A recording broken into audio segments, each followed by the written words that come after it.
कहे लगी बाबा गाया गयो जी, कहे लगी बाबा गाया गयो जी, कहे लगी बेटी खड़ी दुआरी, कहे लगी बेटी खड़ी दुआर,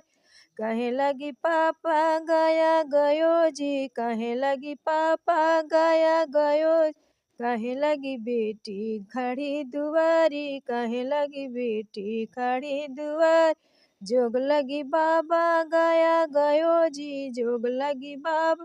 गाया गयो जी, सुहाग लगी बेटी खड़ी दुआरी, सुहाग लगी बेटी खड़ी दुआर,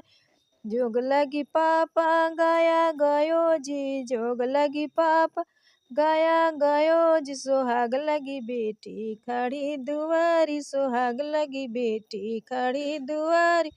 कहे लगी चाचा गाया गयो जी, कहे लगी चाचा गाया गयो जी, कहे लगी बेटी खड़ी दुआरी, कहे लगी बेटी खड़ी दुआर,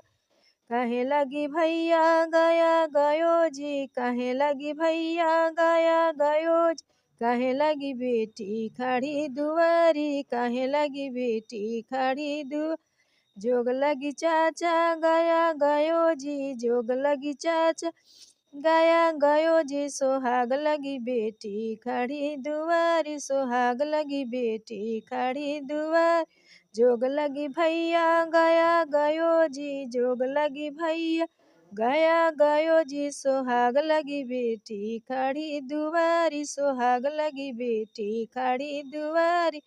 धन्यवाद बहनों। या जो गीत अच्छा लगी तो लाइक कमेंट सब्सक्राइब करो।